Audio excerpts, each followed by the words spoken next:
देखिए कि हम लोग जिस परंपरा से जुड़े हुए सनातन धर्म में गाय को, गंगा को, गीता को माता माना जाता है, कबीर साहब ने यदि वो सनातन के पक्षधर थे तो अपनी भाषा में, अपने संकेत में, अपने ज्ञान में, आपके चिंतन में कहीं इस चीज का जिक्र किया है क्या?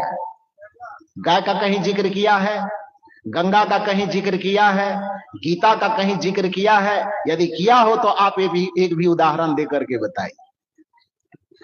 मैंने उनसे निवेदन किया, जिस बात पर अभी चर्चा हमारे साहब जी कर रहे थे, मैंने उनसे कहा कि आप एक बात बताइए कि यदि आप एक गाय की वकालत करते हैं, गंगा की वकालत करते हैं, गीता की वकालत करते हैं, तो एक नदी की वकालत आप कर रहे हैं, एक प्राणी की वकालत कर रहे हैं आप, एक ग्रंथ की वकालत कर रहे हैं आप। लेकिन कबीर साहब जब वकालत करते हैं तो एक ही बार में कहते हैं कि जीव मत मारो बापुरा, सबका एक प्राण, हत्या कबहु न छूटी है, कोटिन सुनो पुराण। तो एक साथ जब वो सब जीव की रक्षा करने की बात कर रहे हैं तो आप तो एक प्राणी को बचाने के कारण अपने आप सनातनी कहते हैं, तो जो सभी जीवों की रक्षा करने की बात करते हैं तो वो कौन सा सनातनी हुआ, वो आप बताइए फैसला करके।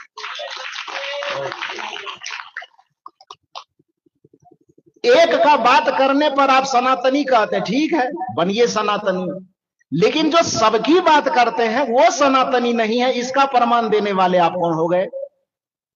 जो एक आदमी श्रेष्ठ हो, दूसरा आदमी छोटा हो, इसकी वकालत करता है, उसको आप सनातनी कहने में गर्व करते हैं। और जो डंके की चोट पर कह रहा है कि एक त्वचा हार मल मूत्रा, एक रुधिर एक गुदा, एक बूंद से सृष्टि रची है को ब्राह्मण को शूद्रा, इस बात की उद्घोषणा करके जो व्यक्ति सभी मनुष्य को समानता के धरातल पर लाना चाहता है, सच्चा सनातनी तो उसी को कहा जाएगा। जो सबके अवसर की, समानता के अवसर की बात कर रहा हो, जो सबके लिए भक्ति का रास्ता खोल रहा हो, जो सबके लिए धर्म का आधार दे रहा हो, जो सबको समानता के साथ, सहृदयता के साथ, सद्भावना के साथ जीने की प्रेरणा दे रहा हो, सनातनी तो उसको कहा जाएगा जी। केवल माथा में चंदन लगा लेने से सनातनी कैसे हो जाएगा कोई? केवल हाथ में माला जप लेने से कोई सनातनी कैसे हो जाए? सनातन का अर्थ ही होता है शाश्वत, और धर्म जो होता है वह शाश्वत होता ही है।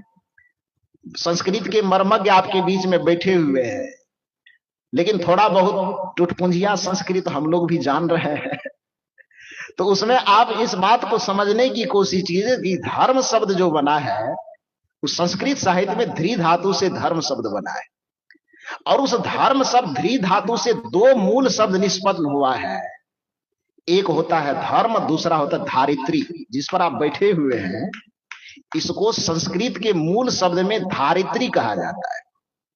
उस धारित्री को ही आप तद्भव करके लोक भाषा में धीरे धीरे धीरे धीरे धारित्री से आप धरती कह करके उसको पुकारते हैं।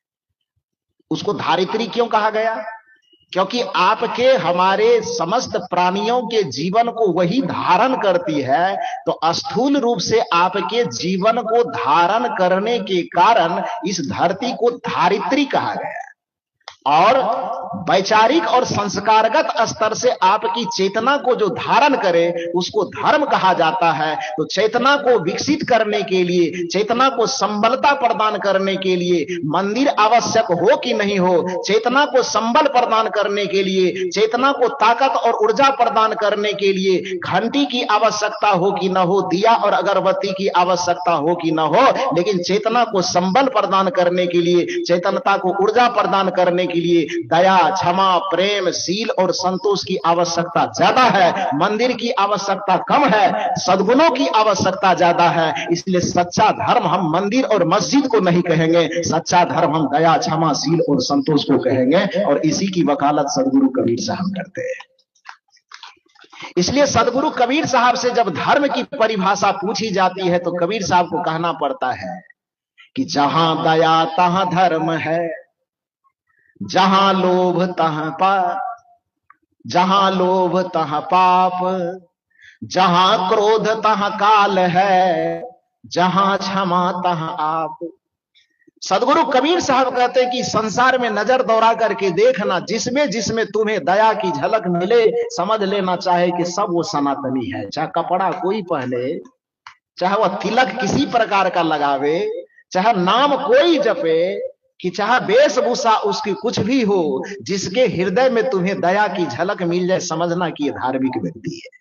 और यही असल में सनातनी है। जिसके हृदय में सत्य झलक जाए, जिसके हृदय में प्रेम झलक जाए, जिसके हृदय में करुणा झलक जाए, समझ लेना कि इसके जीवन में धर्म का उद्घाटन हो चुका है। और यदि कदाचित आपको लगता है कि केवल निर्गुण वाले ऐसा कहते हैं, तो आप भ्रम में हैं। आपको लगता होगा कि सगुन वाला मंदिर मस्जिद इत्यादि भेजता, नहीं नहीं नहीं नहीं। गोस्वामी तुलसीदास जी सगुनवादी है कि नहीं है? गोस्वामी तुलसीदास जी से भी यदि आप धर्म की परिभाषा पूछने जाएंगे तो कबीर साहब के धर्म के लाइन पर गोस्वामी जी को भी खड़ा होना पड़ता है। और गोस्वामी तुलसीदास जी कहते हैं कि धर्म की परिभाषा मंदिर मस्जिद पूजा पाठ में नहीं है, बल्कि धर्म की परिभाषा है धर्म न दूसर सत्य समाना। अब देखिए कि कबीर की भाषा में सनातन धर्म किसे कहते हैं? जहां दया तहां धर्म है, जहां लोभ तहां पाप, जहां क्रोध तहां काल है, जहां क्षमा तहां आप। ये कबीर साहब के सनातन धर्म की परिभाषा है। और गोस्वामी तुलसीदास जी सगुन मार्ग से चल रहे हैं, फिर भी उससे धर्म की परिभाषा पूछी जा रही है तो तीर्थ मंदिर व्रत पूजा पाठ की तरफ नहीं ले जा रहे हैं। वह भी कह रहे हैं कि धर्म न दूसर सत्य समाना, आगम निगम पुराण बखाना। अब इसकी क्या परिभाषा करेंगे आप? धर्म न दूसर सत्य समाना, आगम निगम पुराण बखाना। उस सत्य मंदिर में रहता है कि सत्य सबके हृदय में रहता है? कहां जाने के लिए कहा रहे हैं गोस्वामी जी? मंदिर के तरफ कि हृदय के तरफ? दूसरी बार पूछी जा रही है गोस्वामी जी से कि और कोई परिभाषा हो सकती है क्या अलग से धर्म का?